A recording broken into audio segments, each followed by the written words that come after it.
پانی سے خون بن گیا، خون سے لتھڑا بن گیا، لتھڑے سے ہڈی بن گئی، ہڈی سے جسم بن گیا. اب کوئی کالا ہو رہا ہے، کوئی گورا ہو رہا ہے، کوئی لڑکا ہو رہا ہے، کوئی لڑکی ہو رہی ہے، کوئی 2.5 کلو ہو رہا ہے، کوئی 3 کلو ہو رہا ہے، کوئی 6 مہینہ میں آ رہا ہے، کوئی 7 مہینہ میں آ رہا ہے، کوئی 8 میں آ رہا ہے، کوئی 9 میں آ رہا ہے، کوئی 10 میں آ رہا ہے، کوئی 11 میں آ رہا ہے، کوئی 12 میں آ رہا ہے، کوئی 15 میں آ رہا ہے، کوئی 24 میں آ رہا ہے.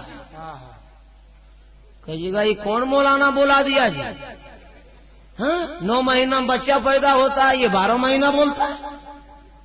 حکم ہے، شرعی مسئلہ ہے کہ کم سے کم بچہ ماں کے پیٹ میں 6 مہینہ رہتا ہے اور زیادہ سے زیادہ 24 مہینہ رہ سکتا ہے. واہ واہ اور 24 ہی کیا، اگر 28 مہینہ اللہ رکھ لے گا تو کچھ کر لیجئے گا آپ لوگ. واہ. ارے ماں کے پیٹ میں اگر بچہ کو اللہ تعالیٰ 30 مہینہ رکھے گا تو کچھ کر پائیے گا آپ لوگ؟ ہم کچھ کر لیں گے؟ یہ تو مرضی مولا ہے. یہ ہمارے ضعیف لوگ چائے پی کے دکان میں بیٹھ کر کہتے ہیں کہ 7 مہینہ کا بچہ 8 مہینہ کا بچہ نہیں جلدی بچتا ہے، وہ مر جاتا ہے. کبھی پڑھا لکھا کچھ جانتا ہے؟ 7-8 مہینہ بہت دور ہے، 6 مہینہ کا بچہ زندہ رہتا ہے. اور میں بتا کے جاتا ہوں، سن، 6 مہینہ کا بچہ پیدا ہوا اور اسلام کے دامن میں کو بچانے کے لیے ایسا کام کیا جو آج تک کوئی کر نہ سکا اور قیامت تک کوئی کر نہ سکے گا. وہ بچہ کا نام معلوم ہے؟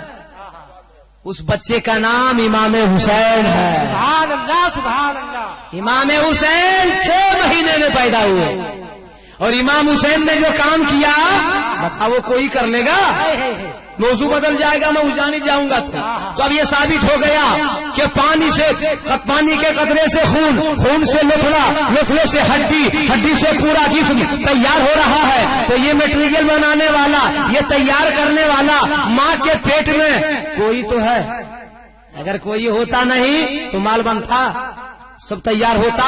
اے اللہ، اسی کے پانی کے قطرے سے آنکھ بنا دیا، پانی کے قطرے سے کان بنا دیا، پانی کے قطرے سے ہاتھ بنا دیا، پانی کے قطرے سے پاؤں بنا دیا، پانی کے قطرے سے دل بنا دیا، پانی کے قطرے سے پھیپھڑا بنا دیا، پانی کے قطرے سے کڈنی بنا دی. لیکن اے پروردگار، یہ دیکھنا ہے ایک ہاتھ کو تو نے دیا ہے، آدمی پکڑ لیتا ہے، پاؤں دیا ہے، آدمی چل لیتا ہے، آنکھیں عطا کی ہے، آدمی دیکھ لیتا ہے، زبان عطا کی ہے، آدمی بول لیتا ہے. لیکن کسی انسان کا، کسی آدمی کا، کسی منوش کا ہاتھ کاٹ دیا جائے انسان زندہ ہے، پاؤں کاٹ دیا جائے انسان زندہ ہے، آنکھیں پھوڑ دی جائے انسان زندہ ہے، زبان کاٹ دی جائے انسان زندہ ہے، کان کاٹ دیا جائے انسان زندہ ہے. تو پوری باڈی کے اندر، پورے جسم کے اندر کون ایسا سامان ہے جسے کاٹنے کے بعد انسان زندہ نہیں رہ سکتا؟ ہاتھ کاٹا منو زندہ ہے، پاؤں کاٹا آدمی زندہ ہے، آنکھ نکال دی آدمی زندہ ہے، زبان کاٹ دی آدمی زندہ ہے، کان کاٹ دیا آدمی زندہ ہے. تو پڑھا لکھا انسان جواب دے گا، علاؤالدین احمد قادری سب سے قیمتی سامان پوری باڈی اور جسم کے اندر سر ہے. سر کاٹنے کے بعد انسان زندہ نہیں رہ سکتا ہے، اب وہ مر جاتا ہے. اب میں سوال کرنا چاہتا ہوں، عالم تصور میں اے پروردگار عالم، ہاتھ دیا ہے انسان پکڑ لیتا ہے، پاؤں دیا ہے آدمی چل لیتا ہے، کان دیا ہے سن لیتا ہے، زبان دی ہے بول لیتا ہے، آنکھیں دی ہے دیکھ لیتا ہے. اے اللہ، لیکن ان چیزوں کو کاٹنے کے بعد آدمی زندہ ہے، سر کاٹنے کے بعد آدمی مردہ ہے، تو سر کس لیے دیا؟ تو اللہ کا جواب سنو، ایمان تازہ ہو جائے گا.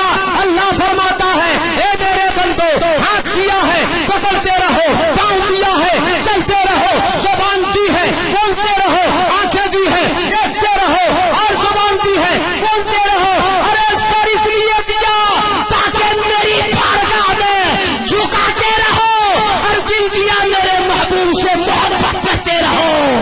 نعرہ تکبیر، نعرہ رسالت، ان سے مقدس حضرت علامہ علاؤالدین صاحب قبلہ چترویدی. میں نے آپ لوگوں سے کہا تھا نا کہ جب میں بولوں گا تو آپ لوگ چپ چاپ سنیے گا اور ہم خاموش ہوں گے تو بولیے گا. یہ ٹھیکہ لے لیے ہیں پورے جلسے کا. شعر بھی یہی سنائیں گے، واقعہ یہی سنائیں گے, نعرہ یہی لگائیں گے, اور آپ لوگ چپ چاپ دیکھیے گا. دیوانہ کہاں گیا دیوانہ؟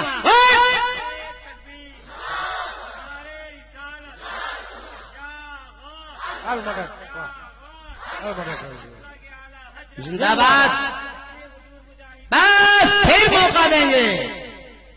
اب وہ سر نہیں جو خدا کی بارگاہ میں جھکے نہیں, اب وہ دل نہیں جو مصطفیٰ سے محبت نہ ہو. تو سر ہے خدا کی بارگاہ میں جھکانے کے لیے, اور دل ہے مصطفیٰ سے محبت کرنے کے لیے. احسان ہے اس رب کا جو مالک ہے ہم سب کا. احسان ہے اس رب کا جو مالک ہے ہم سب کا. آیت کریمہ میں نے تلاوت کی ہے, اور ایک اللہ کے ولی کے در پہ بول رہا ہوں. یہاں سے میں ایک جملہ بولا ہوں کہ میں ثابت کر کے جاؤں گا کہ مومن مرتا, ارے بولنے یار, مومن مرتا نہیں ہے. یہی الکفار من اصحاب القبور. اللہ فرماتا ہے کہ کافر قبر والوں سے نا امید ہے, مسلمان نہیں. بہار و جھارکھنڈ کے اندر, اڑیسہ کے اندر سب سے بڑے ولی کا, اللہ کے ولی کا نام کیا ہے؟ اڑیسہ کے اندر خواجہ غریب نواز ہے. ہوش حواس سے ہم سے بات کیجیے گا. ہاں کون ہے؟ مجاہد ملت ہے بھائی, سرکار مجاہد ملت نے ہے, اڑیسہ کے شہنشاہ. لیکن ہمارے بہار اور جھارکھنڈ حضرت سرکار مجاہد ملت سے کئی سو سال پہلے, جن کو کہا جاتا مخدوم جہاں, کیا کہا جاتا ہے؟ مخدوم جہاں, جن کا نام حضور سید شرف الدین یحییٰ منیری رحمت اللہ تعالی علیہ, انہوں نے اپنی کتاب مخ المانی میں نقل فرماتے ہیں کہ حضرت امام زاہد رحمت اللہ تعالی علیہ نے سوچا کہ تفسیر کی کتابیں 50 جلدوں میں, 30 جلدوں میں, 20 جلدوں میں, 17 جلدوں میں ہے, اور آدمی کو اتنی فرصت کہاں ہے کہ اتنی موٹی موٹی کتابوں کا مطالعہ کرے گا, پڑھے گا. تمام تفسیر کی کتابوں کو جمع کیا, اور جمع کرنے کے بعد ایک کتاب میں تمام تفسیر کی کتابوں کو, روح کو جمع کیا, اور جمع کرنے کے بعد اس کتاب کا نام رکھا تفسیر زاہدی. سرسری طور پہ بول رہا ہوں, وقت زیادہ ہے, آپ مزمل ہو جائیں گے. کیا کتاب کا نام رکھا؟ تفسیر زاہدی. لکھنے کے بعد اپنے شاگرد کو بلایا, اے میرے بیٹے یہ کتاب کو لو, سمندر میں ڈال دو. اب شاگرد جانے لگا. راستے میں ایک مولوی صاحب ملے. اے لڑکا, درسگاہ کا وقت ہے, کلاس کا ٹائم ہے, کہاں جا رہا ہے تو؟ بولا استاذ کا فرمان ہے, کتاب یہ ہے, انہوں نے لکھی ہے, تفسیر زاہدی ہے, اسے سمندر میں ڈالنے جا رہا ہوں. وہ مولوی صاحب نے کہا کہ معلوم ہے یہ کتاب کتنے سالوں میں لکھا ہے تیرے استاذ نے؟ کہا مجھ کو معلوم ہے, 16 سال میں لکھا ہے. کیا سال میں؟ 16 سالوں میں لکھا ہے. بولا جب تمہارے مدرسے میں کوئی حفظ کرنے کا لڑکا ہے؟ بولا ہاں. بولا کئے سال میں حافظ بنتا ہے؟ بولا کوئی 3 سال میں بن جاتا ہے, کوئی 4 سال میں بنتا ہے, کوئی 5 میں بنتا ہے, کوئی 6 میں بنتا ہے, بہت کمزور ہوتا ہے تو 7 میں بنتا ہے. بولا 7 سال کے بعد ایک بچہ حافظ قرآن ہوتا ہے. تیرا استاد 16 سال میں تفسیر لکھی ہے. بتاؤ, ورق با ورق, لفظ با لفظ, سطر با سطر یاد ہو گیا ہوگا کہ نہیں؟ شاگرد نے کہا کہ بالکل. بولا تیرا استاذ بخیل ہے, کنجوس ہے, وہ یہ نہیں چاہتے ہیں کہ جس طرح میں بڑا مولانا ہوں دوسرا بھی میری یہ تفسیر کی کتاب مطالعہ کر لے اور سب بڑا مولانا ہو جائے. اس لیے انہوں نے لکھا, یاد ہو گیا, اب یہ چاہتے ہیں کہ سمندر میں ڈال دیں. تم بڑا مولانا بننا نہیں چاہتا ہے. اس دور میں کون چاہے گا کہ قیامت تک ہم مؤذن رہیں؟ اب کوئی چاہے گا؟ بولا ہاں ہماری خواہش ہے بڑا مولانا بننے کی. بولا جاؤ کتاب گھر میں رکھ دو اور استاد سے جا کے بول دو کہ سمندر میں ڈال دی. بات سمجھ میں آ گئی؟ گھر میں کتاب رکھا, استاد کو جا کے سلام کیا, بولا بیٹا کتاب ڈال دیا؟ بولا ہاں. امام زاہد رحمت اللہ تعالی علیہ فرماتے ہیں, جملہ غور سے سنو, کہ تم مجھے پاگل سمجھ رہے ہو. تم کیا سمجھ رہے ہو کہ حجرے میں بیٹھا ہوں تو صرف حجرہ دیکھ رہا ہوں؟ ابے پاگل کہیں کے ظاہری آنکھ سے حجرہ دیکھ رہا ہوں اور باطنی آنکھ سے تیرا گھر دیکھ رہا ہوں جہاں کتاب رکھ کے آ رہا ہے. ارے وہی اڑیسہ کے شہنشاہ سرکار مجاہد ملت انڈیا گورنمنٹ نے الہ آباد کے جیل میں جب بند کر دیا تھا تو مجاہد ملت کو سپرنٹینڈنٹ آف جیل نے مجاہد ملت کو جیل میں بھی دیکھا تھا اور الہ آباد کے پلیٹ فارم پر بھی دیکھا تھا. جب مجاہد ملت کو جیل میں بند کر کے نہ رکھ سکے تو مخدوم جہاں کو تم کیسے سمجھ سکو؟ کہا حضرت نے کہ تم پاگل سمجھا کتاب لا. شاگرد دوڑتا ہوا گھر گیا, کتاب لایا, بولا حضرات غلطی ہو گئی, بولا سمندر میں ڈال کے آؤ. اب وہ لڑکا دوبارہ گیا, دل کہہ رہا ہے ڈال دیں گے, دماغ کہہ رہا ہے نہیں ڈالیں گے, دل کہہ رہا ہے ڈال دیں گے, دماغ کہہ رہا ہے نہیں ڈالیں گے. لیکن جب سمندر میں ڈالا, ابھی کنارے سمندر کا کھڑا ہے, سوچ رہا ہے کیا کریں, مگر اچانک موج بنا, لہر اٹھی, ایک ہاتھ نکلا, اچانک کتاب اچک لیا, سمندر کے اندر چلا گیا. لڑکا پریشان ہے, یا اللہ یہ لہر بنی, موج بنا سمندر میں, ہاتھ نکلا, کتاب لیا, اندر کیسے سوچ ہی رہا تھا, دوسری لہر بنی, موج بنا, دوبارہ ہاتھ نکلا, کتاب نکلنے کے بعد اس کی گود میں دیا. اب جب بچہ دیکھتا ہے تو کتاب سوکھی ہے, نہ پانی کا ایک قطرہ ہے, نہ ایک نقطہ مٹا ہے, نہ سطر مٹی ہے, کتاب گرم ہے. حیرت میں ہے کہ پروردگار یہ عالم کیا ہے, کتاب سمندر کے اندر اپنی آنکھ سے میں دیکھ رہا ہوں لیکن پانی کا یہ قطرہ نہیں ہے. سینے سے لگایا, دوڑتا ہوا استاد کی بارگاہ میں آیا, حضور لیجئے کتاب, سمندر میں ڈالا بیٹا, ڈال دیا, مت پوچھئے کیا ماجرا ہوا, میں بھی سمندر کے کنارے کھڑا تھا, موج بنی, لہر بنی, اور بننے کے بعد ہاتھ اٹھا, ہاتھ نکلا اور کتاب لے کے اندر, پھر باہر نکلا, ہم کو دے دیا, کتاب بھینگی تک نہیں ہے. اے استاد گرامی لیجئے, امام زاہدی رحمت اللہ تعالی علیہ نے جب کتاب لیا ہے, پہلا ورق پلٹا, مسکرا دیے, دوسرا ورق پلٹا, شرم سے سر جھکا دیے, تیسرا ورق پلٹا, مسکرا دیے, چوتھا ورق پلٹا, شرم سے سر جھکا دیے. شاگرد دیکھ رہا ہے, کہا حضرت ہم پاگل ہو جائیں گے, بریک ہیمریج ہو جائے گا. ایک تو سمندر سے ہاتھ نکلا لے گیا, کتاب بھیگی نہیں, آپ نے لا کر دیا.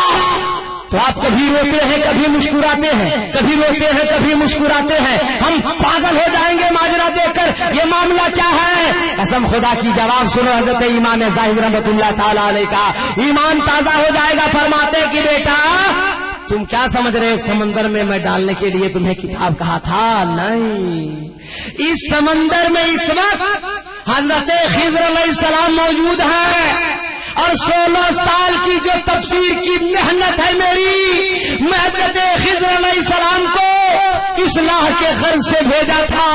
حضرت خضر علیہ السلام نے جس میں صحیح کا نشان لگا دیا ہے, دیکھتا ہوں تو دل مچل جاتا ہے, اور جہاں غلط کا نشان لگا دیا ہے دیکھتا ہوں تو شرم سے سر جھک جاتا ہے. نعرہ تکبیر, نعرہ رسالت, عرس مقدس, فیضان اولیاء, فیضان اولیاء, مخدوم جہاں. اس کتاب کا نام کیا؟ تفسیر زاہدی. اس کتاب سے, یہ رکھیے واقعہ بڑا لمبا ہے, آپ کے پاس اتنا ٹائم نہیں, نہ میرے پاس ہے, بہت کچھ بولنا ہے. اس کتاب سے مخدوم جہاں اپنی کتاب مخل معنی میں نقل فرماتے ہیں. جو پوائنٹ کی بات ہے پھر میں تقریر شروع کروں گا. اپنی کتاب مخل معنی میں نقل فرماتے ہیں کہ جب سرکار مصطفیٰ جان رحمت صلی اللہ تعالی علیہ وسلم ظاہری زندگی سے دنیا سے جب تشریف لے گئے تو مکے والوں نے کہا کہ سرکار کو مکہ لے جائیں گے, فلسطین والوں نے کہا فلسطین لے جائیں گے. کہاں چچا؟ مدینے والوں نے کہا کہ مکہ میں پیدا ہوئے مگر ہم جانے نہیں دیں گے. لیکن ایک صحابی آیا, جب جھگڑا چھڑ گیا تو صحابی رسول نے کہا کہ سنو, میں نے رسول سے حدیث پاک سنی ہے. حدیث شریف سنو, حدیث شریف سنو, میں نے رسول پاک سے حدیث پاک سنی ہے. کہ جب مکے سے مدینے کو مصطفیٰ ہجرت کیے تھے تو مدینے کے ہر ایک رئیس، سلطان، بڑے بڑے لوگ، عمرا، فقراء، سارے لوگوں کی خواہش و تمنا تھی کہ مصطفیٰ میرے گھر ہوتے، مصطفیٰ میرے گھر ہوتے، مصطفیٰ میرے گھر ہوتے، مصطفیٰ میرے گھر ہوتے، لیکن مصطفیٰ نے فرمایا تھا کہ میری اونٹنی جس پر میں سوار ہوں وہ جہاں بیٹھے گی وہی میرا قیام ہوگا، وہی میرا حجرہ ہوگا اور وہی میرا مدفن بھی ہوگا۔ جب یہ ایک صحابی نے کہا تو فلسطین والا سلنڈر، مکہ والا بھی سلنڈر، مدینے والے نے کہا کہ جب رسول کا یہ فرمان ہے تو سر آنکھوں پر ہے۔ اب سرکار نے فرمایا کہ سنو، جب مجھے غسل دے چکو، مجھے کفن دے چکو تو حضرت عائشہ کے حجرے میں رکھ دو اور وہاں سے باہر نکل جاؤ۔ میرے 4 یار آئیں گے، جبریل، میکائیل، اسرافیل، ملک الموت۔ آنے کے بعد کیا کریں گے؟ سما الیہ صلو علیہ، 4 یکا بے دیگرے آتے جائیں گے اور مجھ پہ صلاۃ و سلام پڑھتے جائیں گے۔ 3 دن 3 رات ہوا، وقت گزرتا چلا گیا۔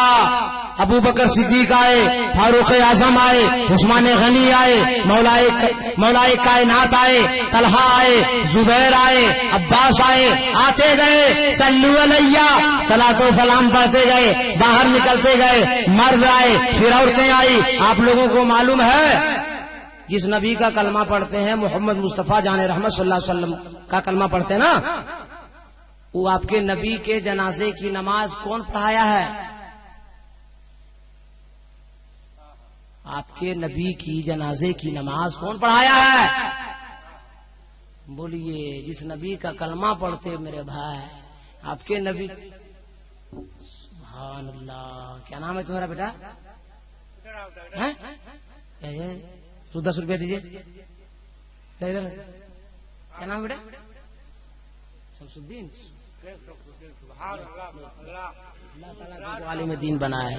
بتاؤ، اس بچے نے اس گاؤں کا لاج بچا لیا۔ آج میں بہت کڑا جملہ بولنا جا رہے تھے ہم۔ ارے اس نبی کی جنازے کی نماز کون پڑھاتا میاں؟ وہ تو خود امام الانبیاء تھے، سب نبی ان کے پیچھے پڑھے، ان کی نماز جنازہ کون پڑھاتا؟ صلو علیہ کا لفظ بخاری شریف کی حدیث پاک آیا ہے کہ جو آتے گئے صلاۃ و سلام پڑھتے چلے گئے۔ 3 دن 3 رات یہ معاملہ ہوتا رہا۔ اب معاملہ آیا کہ خلیفہ اول بنے گا کون؟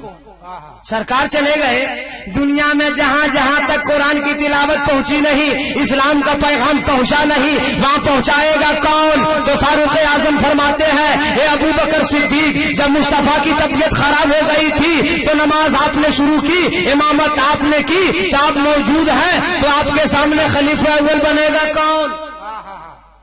آپ کے ہاتھ پر ہم بیعت کرتے ہیں۔ فاروق اعظم نے بیعت کیا تو سارے صحابہ کرام بیعت کرنے لگے۔ اب بیعت و خلافت کا معاملہ 9 دن چلا۔ ارے بولو نا بھائی، کیا دن چلا؟ 9 دن۔ جنازہ رکھا رہا 3 دن، کل ملا کے ہوا کتنا دن؟ 12 دن۔ کتنے دن ہوئے؟ 12 دن۔ اب ابو بکر صدیق نے فرمایا کہ جب میرے سرکار دنیا سے جا رہے تھے تو ان کی 9 بیویاں حیات سے تھیں۔ کہ بیویاں 9 بیویاں حیات سے تھیں۔ ابو بکر صدیق نے فرمایا کہ ایک ماں کے گھر سے ایک دن کھانا آئے گا، مسجد نبوی میں رکھا جائے گا، مصطفیٰ پہ ایصال ثواب ہوگا، پھر مہمانوں میں تقسیم کیا جائے گا۔ ایسا ہی ہوتا رہا۔ جب 9 دن ہو گیا تو ابو بکر صدیق نے فرمایا کہ جاؤ فلسطین سے آنے والے مہمانوں کو، مکے سے آنے والے مہمانوں کو، مصر سے آنے والے مہمانوں کو، دمشق سے آنے والے مہمانوں کو مدعو کر دو، مدینے والے بچوں کو بھی دعوت دے دو، جوانوں کو بھی دے دو، بوڑھوں کو بھی دے دو، عورتوں کو بھی دے دو، یتیموں کو بھی دے دو، غریبوں کو بھی دے دو، رئیسوں کو بھی دے دو۔ دے دیا۔ حضرت مخدوم جہاں سید شرف الدین یحییٰ منیری رحمت اللہ تعالی علیہ اپنی کتاب مسلمانی میں فرمایا فرماتے ہیں کہ ڈیڑھ چڑھا دیا ابو بکر صدیق نے تو کسی نے آ کے پوچھا یہ چیز ابو بکر صدیق یہ کیا ہے؟ جواب دیتے ہیں قدر تام ساختن کے تمام رام مدینہ فرض کردن، اس قدر مدینے میں کھانا بنایا جائے کہ تمام مہمانوں کو زاد ہو جائے۔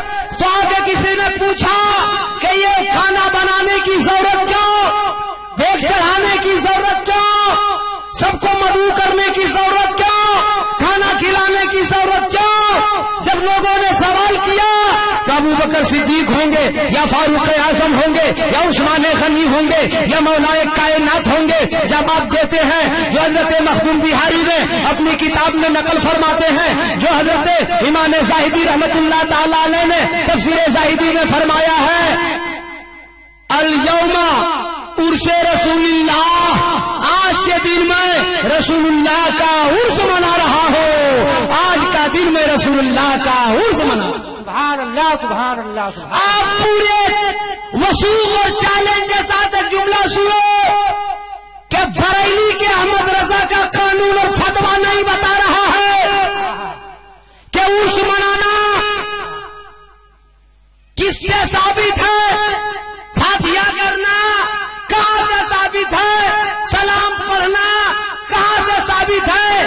ارے اللہ کا کرم ہے ہم سنی مسلمانوں پہ کہ عرس منایا ہے تو حضرت ابو بکر صدیق نے منایا ہے، فاتحہ پڑھا ہے تو ابو بکر صدیق نے پڑھا ہے، صلاۃ و سلام پڑھا ہے ابو بکر صدیق نے پڑھا ہے۔ تو جو مسلک ابو بکر صدیق کا تھا وہی مسلک ہمارا ہے، جو مسلک فاروق اعظم کا تھا وہی مسلک ہمارا ہے، جو مسلک عثمان غنی کا تھا وہی مسلک ہمارا ہے، جو مسلک حضرت علی کا تھا وہی مسلک ہمارا ہے، جو مسلک حضرت حسین کا تھا وہی مسلک ہمارا ہے، جو مسلک حضرت غوث اعظم کا تھا وہی مسلک ہمارا ہے، جو مسلک غریب نواز کا تھا وہی مسلک ہمارا ہے، جو مسلک اویس قرنی کا تھا وہی مسلک ہمارا ہے، جو مسلک حضرت مخدوم بہاری مخدوم سمنا کا تھا وہی مسلک ہمارا ہے، جو مسلک غریب نواز کا تھا وہی مسلک ہمارا ہے۔ اور مجھے کہنے دو کہ جو مسلک احمد رضا خان بائنڈی کا تھا وہی مسلک ہمارا ہے،